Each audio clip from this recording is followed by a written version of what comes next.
Hey, good morning, guys. Drew here.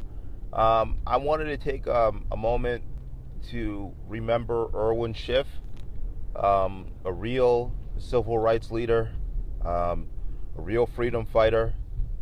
And I wanted to take a moment to really, notice him, to make a video about this guy because he's loud, he's largely silenced and not really put out there by the media. And the New York Times actually finally put him out there and brought attention to his case, which is kind of cool. I wouldn't expect that from the establishment, but they put him out there. And most media that usually tries to put Irwin Schiff out there is, they put him out there in a negative light and make him look like he's a wacko. But he's actually not a wacko. He's actually very much so sane. And I hope his case brings to light, the insanity of paying federal income taxes. And that's pretty much it. I've been watching his son, Peter Schiff, for a very long time. I think Peter Schiff is a brilliant financial guy. I've been watching him for a very long time. And just in general, the reason why I think Irwin Schiff and people like him are the best and the most realist examples of civil rights leaders is because when I look at the clowns, when I look at people like Jesse Jackson, when I look at people like Al Sharpton, and when I look at all these modern day race baiters and people who pretend to be what they're not, and they have to pretend to be a race so that they can push racial propaganda and all that nonsense. You guys ain't civil rights leaders. You're not civil rights leaders, because you know what? The first civil right, or the first freedom that you'd be fighting for is not race. It's not about race. It's not about gender. It's not about any of that stuff. The first right that you should be fighting for is the right to keep what you earn. Okay?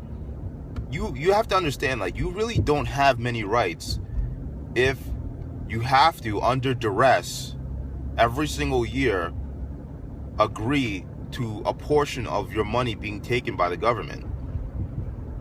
I mean, you really don't have any rights. We can pretend that we do. We have liberties, and we can pretend that we have a lot of rights, but we really don't. There's like a box. There's an invisible box everybody knows exists, but people want to deny it. And most of the time I find that it's liberals who want to pretend that, I pay taxes as a productive member of society, and we all do, but we don't pay those taxes voluntarily. And if you tell me that we pay those taxes voluntarily, you're a liar. There's no way that you'd be paying those taxes, or be paying as much, or be paying at the times that you're told to pay if you weren't forced to. If you weren't under the threat of being arrested, or having a gun put to your head, or being in jail for double-digit years like Irwin Schiff, you wouldn't be paying those taxes, or you wouldn't be paying them on time. In fact, you know what? This is probably the progression of how it would happen. If they finally said you never have to pay taxes, and it was true, and there was no threat of going to jail, here's what would happen, okay? First thing that would happen is that you'd pay. You'd probably pay the first time. Then the second time you get more bold. You try to put the theory to test. You pay a little bit late. And then the third time, a little bit later and a little bit less. And then the fourth time, finally, you wouldn't pay at all. And the fact of the matter is, there's no real incentive to pay taxes. There's no real incentive. All these things that we have, roads, schools, and whatnot, those things can be financed through private means, or they can be financed through other means. And you know what? This is what I say. If you're going to tax people, don't tax them more than 10%. Okay? And it doesn't matter how much the rich are making. It doesn't matter how much, because it's like this. I recently saw, Bernie Sanders, by the way, is campaigning on the fact that he's going to raise taxes on everybody. And everybody's cheering for this, like this is a good thing, because my generation is screwed up in the head. You see, the older generation, they built a good thing here where you have freedom. You keep a lot of your money. You work and you keep what you earn. But that generation was tougher than my generation. My generation is full of a bunch of pussies who want to sit around, on social media all day, watching videos, and then when it comes time to work, they want to complain, and they feel like they're enslaved. Well, they don't know what real slavery is. They don't know what real oppression is. They've never been through communism. They've never been through the ill effects of socialism.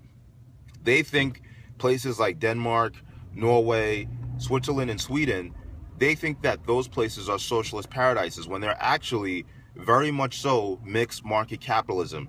If you go to each of the Wikipedia sites of, Norway, Denmark, Sweden, all these places that liberals love to cite as socialist utopias, you'll find out that they are not truly socialist. You'll actually find out that they are mixed market economies or mixed economies.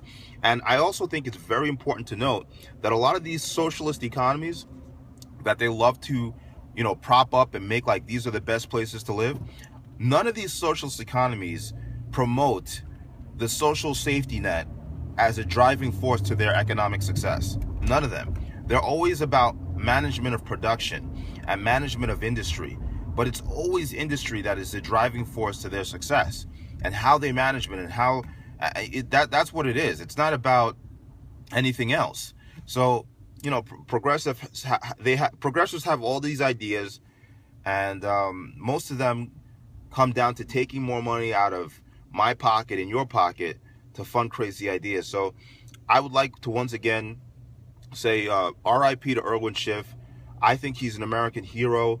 I think he's a freedom fighter, and he's the real deal, because any person who's a civil rights leader or a freedom leader in today's world, the first main thing that you should be fighting for before anything else, before you even get down to gender, before you even get down to race, the first thing, if you are a real guy, I'm really about freedom, and really about liberty and civil rights, if that's your cause, the first thing that you would be tackling is the right to keep what you earn, right? Because you basically are a slave if you don't have the right to keep what you earn. It's just that you're a slave at a certain percentage.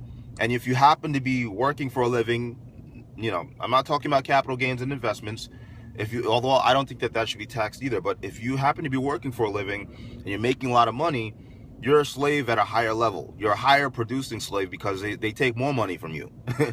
And I'm talking about the government. They take more money from you. So it's like, I know that today it sounds crazy and people say, oh, you have to pay taxes. Taxes are part of a civilized society. Well, everybody does it. But there is another way. And it's just like, it's so funny that we've been so conditioned to believe that this is a way of life that we just accept it. What people don't realize is that I'm not into all these conspiracies and whatnot, but the federal income tax wasn't really a major part of society, and the IRS wasn't really a major part of society, to the point where they can lock you up and put you behind bars and point guns at you. It wasn't really a major part of society until after 1913, the Federal Reserve Act was passed. Now, the Federal Reserve Act was passed by Woodrow Wilson, and it was passed in favor of the majority shareholders of the member banks of the Federal Reserve. And now these Federal Reserve banks are all around the world, and most of the wars, I believe, that are fought in the interest of these banks, or in the interest of globalization, and in the interest of consolidating power into the hands of a very, very, very small elite group of very intelligent and powerful people who have realized what they need to do to extend their family dynasties and, I guess, extend their reign of power over Earth, over the population. It's through currency, and that's the way that they do it. And that's why people like Irwin Schiff, the government has no tolerance for them. As soon as you come out and you start writing all these books about how to avoid taxes, and you come out, they start investigating you, they make you into a criminal, they make you look crazy, they start reaching you in ways that only they can reach you, but they make you look crazy. But it's just that's just what it is. So once again, rest in peace, Irwin Schiff. I have a lot of respect for Irwin Schiff, and I think more people should be like him. I really do. I think that what he challenged needs to be challenged on a regular basis. I don't know if any of today's candidates, including Trump, have the balls to bring that to the spotlight and have the balls to talk about it, but he should definitely be challenged. And I definitely think that he was a great guy, and he stood on great principles, and we need more people like that, because this generation is just helpless. My generation, I believe, is going to be the generation that my generation thinks that they're going to change the world for the better, but we're probably going to be the generation that moves towards socialism, or makes that monumental move towards socialism, which then will probably head towards communism. And then obviously, you know, once the oppression and once the government abuses get really, really bad with the next generation, then finally there'll be another freedom fighting generation that realizes that, oh, we got ourselves into a mess. We got to move towards freedom and liberty again. And, you know, hopefully that happens, because my generation, I'll tell you right now, are hopeless. They take no pride in waking up and working hard. And I know you're going to say that I'm generalizing. So some of you out there who are like me that work hard and take pride in hard work and take pride in what we earn, I know you're going to say that I'm generalizing, but I'm telling you, there's a lot of people in our generation that, I saw a story the other day where 100-year-old lady, you know, was like working more than 60 hours a week. And the comments were like that nobody should have to do that.